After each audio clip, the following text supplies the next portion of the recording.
Today I am reading from a book titled 13 Seats: The Women Who Dared to Testify. The book is an anthology, a collection of stories written by 12 women.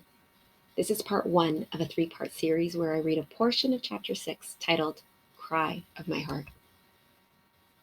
Are you there, Jesus, and do you even care?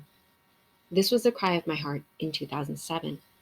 At the time, I was managing the marketing and promotional advertising for a billion-dollar business. I was married to a good man, had a beautiful 3-year-old daughter, and lived in a cozy home. I was eating at upscale restaurants and exploring the world on both personal and business travel. Life was pretty amazing. To the people around me, it may have seemed as though I had quote unquote made it. The odds were truly against me given my social economic status, the neighborhood I had grown up in, and my educational background.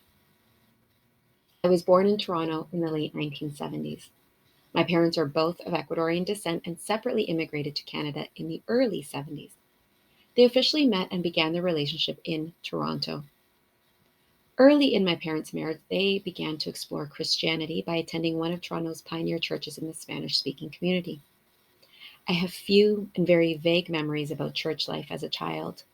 I do remember coloring pictures of Moses in the basket and singing songs and memorizing verse scriptures and sharing it in the church. But my parents stopped attending church regularly when I was around 7 years old. We would, however, visit on special occasions such as Christmas and Easter. I have faint memories of prayer being incorporated into our daily lives, once before meals, sometimes before going to bed. I have a grandmother that prays though, and that was pivotal. Though the neighborhood where I grew up may not have been the greatest, our home was a good one. I was loved by my mother and father. I never doubted that. Throughout my life, there were many different people who came to stay in our 4-bedroom apartment for a season and for different reasons. This environment, though fun at times, filled with family and friends and some distant relatives, it also proved to be unsafe. At a young age, I was sexually assaulted in the privacy of my bedroom. This assault almost instantly changed my perspective of myself. It changed my ability to trust people, particularly men, and it set a stage for living in the confines of guilt and shame that usually take root when this type of violence against sexual purity occurs. When the offense happened, I was too scared to tell an adult. I told my best friend instead, and in her innocence, she replied, "That's not true, Mirtha. Why would you say that?"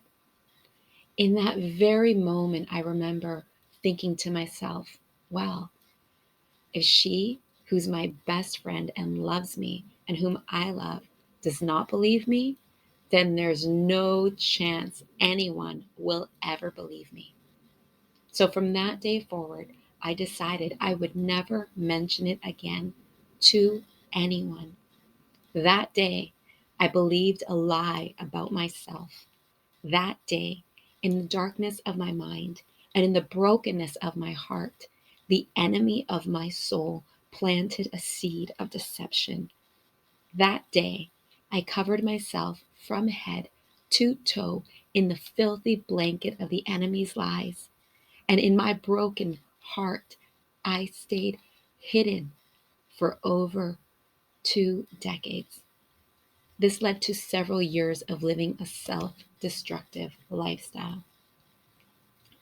The darkness of the thoughts that I had and the darkness within the chambers of my heart were hidden from the unseeing eye.